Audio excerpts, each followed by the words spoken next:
Right then, welcome back. Final 5 things of the season. Let's make it a good one. In number 1 then, youthful exuberance. Kinda. Hannibal and Alanga were probably the only bit of spark in the entire team yesterday. And even that, stretching it a little bit, innit? Let's be honest about ourselves. It might point towards an investment in youth. And I don't mean monetary investment. I mean an investment in those people. Bring those people along and give them opportunities. It was a slightly more energetic United performance, but it was still crap. But it might enable us, by playing youngsters, by playing younger players, just literally younger players under Ten Hag, it might enable us to have a more energetic start to the season. There's going to be so many players leave. I think you can have a real spine of the team that's just homegrown, young players. And the young players will always deliver for you in their first dozen or so games. You only really see the quality of them 10, 15, 20 games in when you go, actually, this kid's pretty fucking limited, actually, isn't he? What you really need to do is just play them.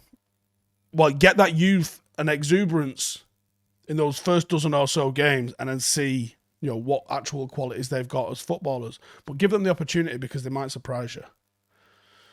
And we have got a serious amount of really good youngsters coming through, and some of those could take someone's spot in the first team easily. Number 2, it's been a season to forget. Let's have it right. It was our worst defensive record ever in the Premier League.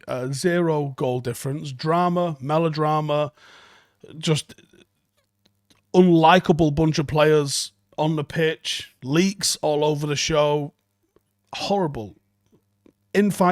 Actual fighting, infighting, just fucking nonsense all over the show. Gash, annoying. Glad to see the back of it. Number 3, the Ragnik experiment is over. Ralph finishes with a miserable winning record of 37.9%. It's the worst of any manager for 50 years, since Franco Farrell in 1972. We finish on 58 points, which is our lowest ever Premier League season. We got 68 under Moyes in 13-14. First time we've not had a positive goal difference since 1990. Hopefully he's going to be better in his consultancy role. I'm not putting it entirely on him. I definitely think the players have got a huge hand to play in this utter shit show that we've seen this season. But he's got to carry some of the responsibility for that. Not all of it, but certainly some of it. We also lost 6 away games consecutively for the first time since 1981. Fucking hell. Number 4. Transfer season is now open. Oh, we're going to be doing so many videos. I'm already knowing I'm going to get bored of talking about them. But we'll be doing scout reports, we'll be doing shortlists, and we'll be doing transfer talks where we break down the rumours and find out what's actually fucking going on with these players. There's a massive overhaul needed. There's going to be a clear out. There's going to be recruitment, but the recruitment has to be clever and thought out. You're going to have maybe a couple of big signings, but you're probably going to need more free transfers or clever signings to bolster those as well. United needs so many players, it's just unfeasible to think that we're going to get 6, 7, 8, 9, 10 first team players all at 70 to 80, 90 million pound each. Guess what? It ain't fucking happening, right? There's a bit of a stench in this squad. The ingoings will equal outgoings, and we definitely need to air the place out over the summer a little bit, I reckon. And let's finish it on this, shall we? Rival watch. The 2 teams that Manchester United fans, the 2 fixtures we look for at the start of the season, Liverpool and the fucking Berties, right? When are we playing them? That's our 2 rivals. That's our 2 biggest games. Yes, we ate Leeds. We had a great rivalry with Arsenal during the Premier League era. Chelsea were always a tough team. But Liverpool and City, that's who we ate. That's who we want to fucking beat. Just came first and second, separated by a point, going for the title. We are so far away from them. We need to turn it around to the point next season where, look, we're not overtaking them next season, but let's be in the conversation for at least 20 minutes, shall we, before we completely fucking phone the season in. It's not an impossible task. But you have to start making steps in the right direction. We have to... One thing I loved Ollie for was he would go to these places and he would have a plan. And the plan didn't always work. It wasn't bad at the Etihad. It was pretty good against Chelsea. It wasn't great against Liverpool, admittedly. But we would go into these games and you go, this sneaky little fucker has got a way to win this game. Now, we didn't have that under Jose.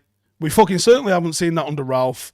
One thing I could say, Ten Hag, bring this back, please, is let's go to the fucking Etihad and give him a game. Let's go to fucking Anfield and stand toe-to-toe and try and win the fucking match. If he can instill that, he will get a lot of grace. If he can instill a winning mentality that maybe just falls a little bit short, that's fine in the first season. No one's expecting you to turn this around and become 21-time champion next summer. But we got to see the progress. You've got to give us something we can pin our hats on. Something that we can fucking believe in. You do that, this fan base will fucking unite right behind you. Even if you sell Tony Marshall. Some people aren't going to like that. Progress is key. Let's fucking see it. In a bit. Hey, thank you for watching the video. If you are new around these parts, then don't forget to subscribe. My channel is proudly supported by my community on Patreon.